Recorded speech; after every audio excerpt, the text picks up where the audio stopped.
Good morning, everybody. Today we are going to talk about normal and bump mapping techniques, which are considered to be related to texture mapping. Now, there are other types of mappings in computer graphics and in ray tracing, such as displacement mapping, specular mapping.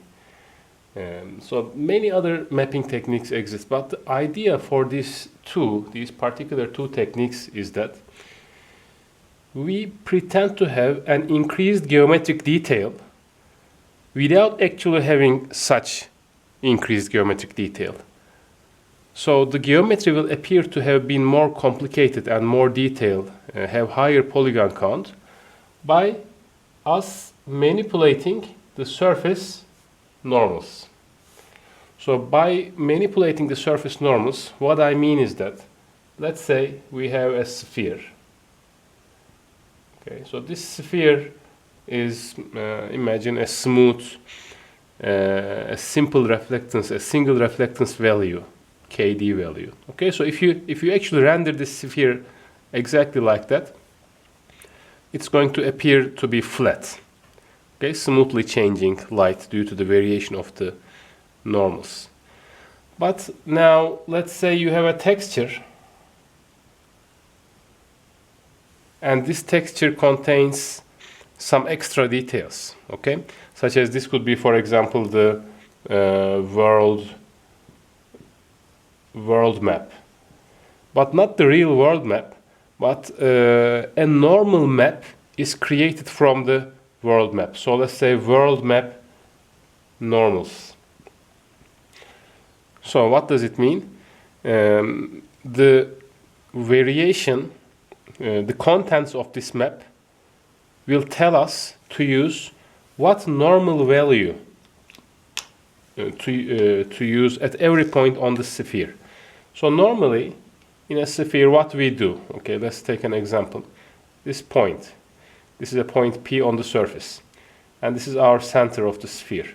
So normally what we do is, you connect the point P to the C, the center, and because the normals are pointing outwards, we say, this is my normal, okay?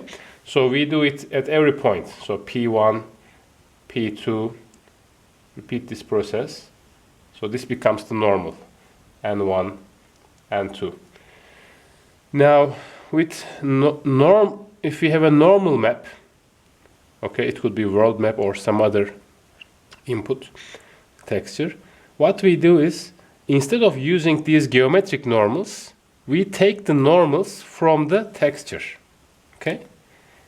So let's write it as follows. So use normals from the texture. Okay? Instead of using geometric normals. So just like we do texture mapping, we will look up into this point in the texture map and take a value. The difference from the texture mapping will be, in texture mapping we use this value as, for example, the reflectance coefficient for this point, okay, KD. But with normal mapping, we take this value, and this value represents the normal of the surface. Okay? So we change the normal. Now, this is with normal mapping. For bump mapping, on the other hand, we don't directly take the normal from a texture, but we take a height field. Okay? So another texture. Okay, let's draw it like that. It could be like height field. Now this height field will tell us to modify the surface normal at every point, okay? Now, but the important thing is modify. Here we are in normal mapping, we are taking the normal from a texture and applying it to the point. In bump mapping, we modify the surface appearance by using a height field and recompute the normal. Okay, so both techniques are related, and both are used to improve the surface realism. The geometrics pretend to have an increased geometric detail without having such detail. So therefore, both normal and bump mapping does not increase the rendering times considerably. Okay, so they're almost like they are no more slower than, let's say, just regular texture mapping. Okay, so there is no increased geometry, but the eye is tricked because when you change the normals of the surface, the interaction of the surface with the lights change. Okay, and that significantly tricks the eye to believe that the geometric structure of the surface has been increased. Now, one limitation of these techniques is that they change the normals, so they don't actually change the geometry, right? So geometry is not changed. Okay, so it's important. Geometry is not changed, which means that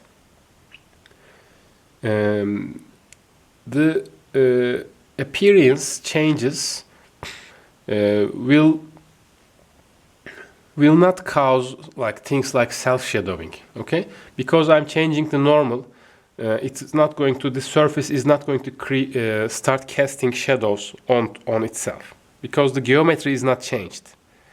Now there's a related technique known as displacement mapping, in which the geometry is actually changed, so the surface can cast shadows onto itself.